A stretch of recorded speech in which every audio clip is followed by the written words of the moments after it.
Here's a question most lake homeowners never think to ask. Why does your dock float? It sounds simple, but understanding the answer, really understanding it, would change how you think about every decision you make about your dock.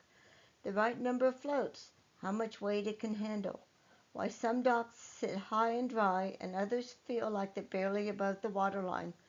Today we're going to break down buoyancy in plain language. No complicated math, no engineering degree required. I'm PJ from Pennyvale Docks.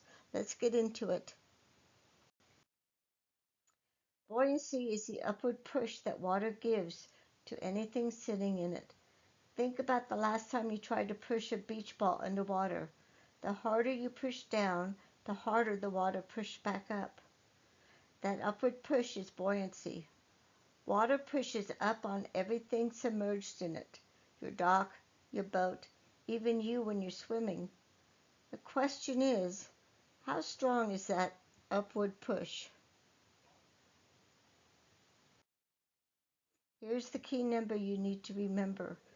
For fresh water, 1 cubic foot pushes up with 62.4 pounds of force. That's it. That's the foundation of everything. If your dock displaces, meaning push aside, 1 cubic foot of water, it gets 62.4 pounds of upward lift. Displace 10 cubic foot, and you get 624 pounds of lift. Displace 100 cubic feet, and you get 6,240 pounds of lift. The more water your floats push aside, the more weight your dock can support. Now here's one more number worth knowing. Salt water is slightly heavier than fresh water. 1 cubic foot of salt water pushes up with about 64 pounds of force. So if your lake house is on a saltwater bay or tidal area, your dock actually gets a little more lift than it would in fresh water. Not a huge difference, but worth knowing. Now let's connect this to your actual dock. A dock float creates buoyancy by being submerged below the waterline. The part of the float that sits in the water displaces water, pushes it aside, and that displaced water creates the upward buoyant force that holds your dock up. Here's the important part. The float doesn't have to be fully underwater to create buoyancy. In fact, a properly working dock float should only be partially submerged. The bottom portion is underwater creating lift. The top portion stays above the waterline supporting the dock deck. That height between the dock deck and the waterline is called freeboard. Freeboard is important for two reasons.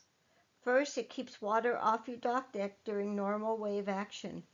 If your freeboard is too low, waves wash right onto the surface. Second, it gives you a safety reserve. As you add weight to the dock, it sinks a little bit lower. Freeboard is the buffer between a loaded dock and a dock with water on the deck.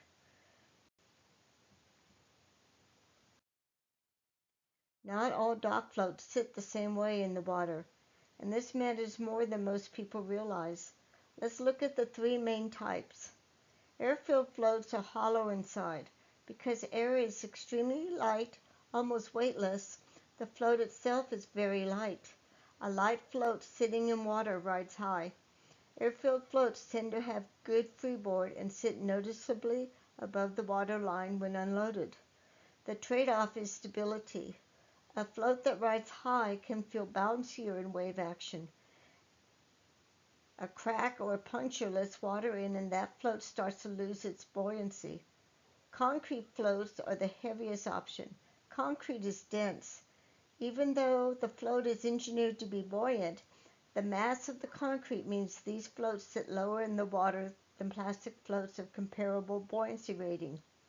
That lower profile is actually an advantage in rough water.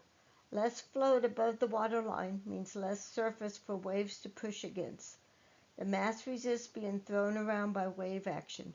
Concrete floats stay stable where lighter floats would bounce and shift. The trade-off is that because concrete floats sit lower, your freeboard with the concrete float system may be less than with the air-filled or foam-filled system of similar buoyancy.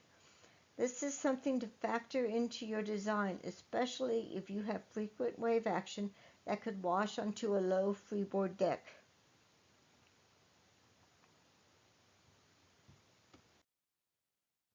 Here's where buoyancy gets really practical for dock owners. Your dock doesn't float at a fixed height. It floats at a height determined by how much weight is on it. Add weight and the dock sinks a little lower. Remove weight, it rises back up. This is completely normal and expected. But understanding it helps you make smarter decisions about your dock. Let's walk through it visually. Empty dock. No people, no furniture, no equipment. The floats are only partially submerged. Freeboard is at its maximum. The dock sits comfortably above the water line. Moderate line. A few people, some chairs, a cooler. The dock has sunk slightly lower. The floats are more submerged than before. Freeboard has decreased, but there's still a comfortable margin above the waterline. Heavy load, approaching capacity. The dock has sunk noticeably.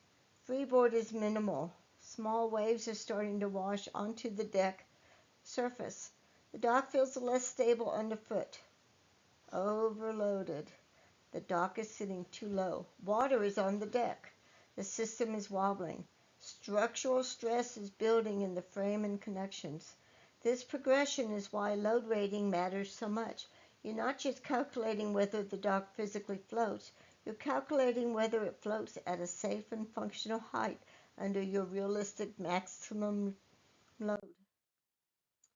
Now let's put some numbers to this so you can actually use it. Here's a simple 4-step process. Step 1, add up your total load.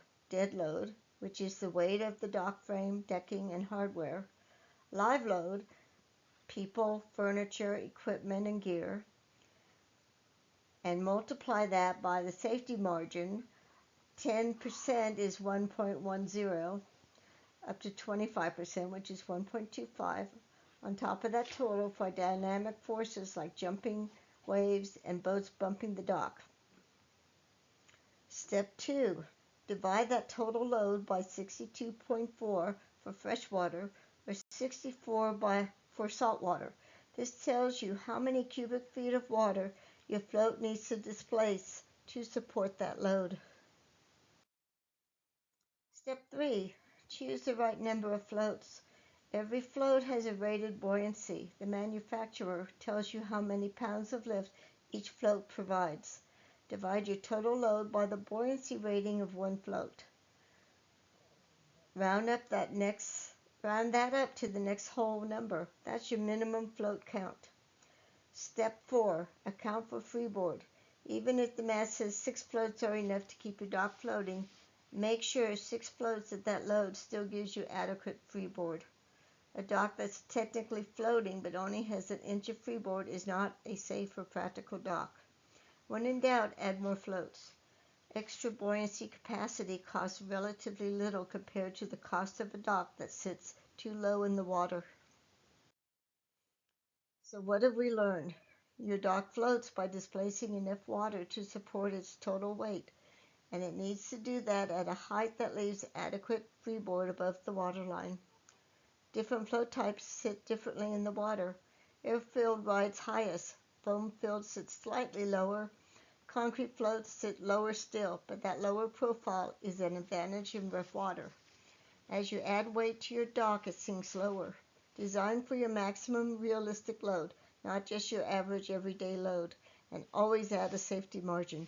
10 to 20% above your calculated load keeps you in safe territory when conditions are heavier than expected.